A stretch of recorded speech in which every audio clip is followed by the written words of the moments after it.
le SAMU social ou Service d'aide mobile d'urgence sociale.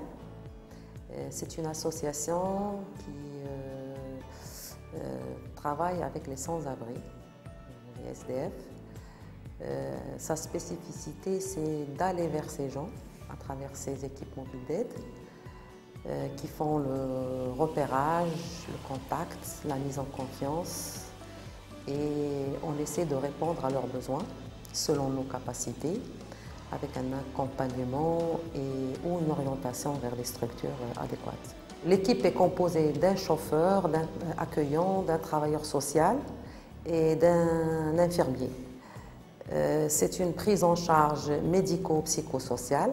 Ils travaillent sur le terrain dans la ville de Casablanca chaque soir de 9 h à 6 h du matin pour subvenir aux besoins de cette population dans leur lieu de vie.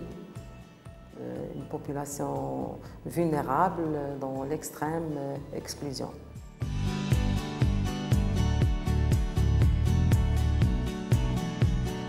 Il n'y a pas une raison principale, il y en a plusieurs qui dépendent de l'environnement de la personne. Ça veut dire sa famille, le système éducatif, social, économique. Et puis, il y a la personne elle-même, sa perception à la situation, à la problématique, et comment elle gère cette situation. C'est ses capacités à gérer une problématique quelconque. Et là, ça varie, parce qu'on peut trouver dans une famille vulnérable deux personnes qui vivent les mêmes conditions, et il y a une personne qui va quitter le foyer et vivre dans la rue, et l'autre, il va continuer ses études. Donc la perception de la personne et ses capacités à gérer cette situation sont très très importantes.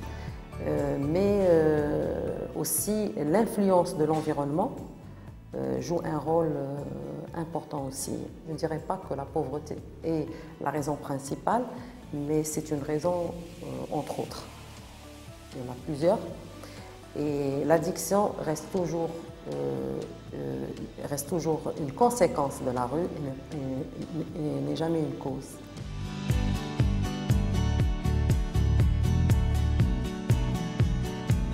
D'après notre expérience sur le terrain et d'après nos statistiques, on voit de plus en plus de jeunes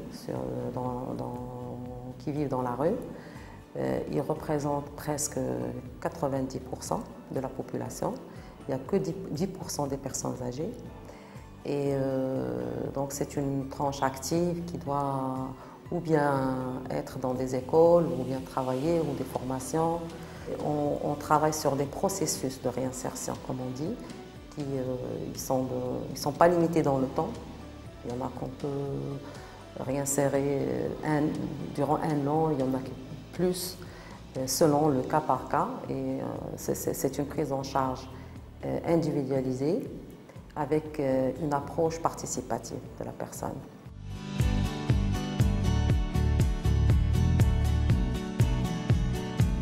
Si on prend les structures existantes ou les associations, il y a beaucoup d'associations qui sont sur la prévention, l'écoute, la sensibilisation. Mais pour l'hébergement, parce que c'est une prise en charge assez lourde et coûteuse, il n'y a pas assez de structures pour héberger toute cette population. Et ce qu'on demande aujourd'hui, c'est d'abord de mettre à jour la politique publique intégrée de la protection de l'enfance.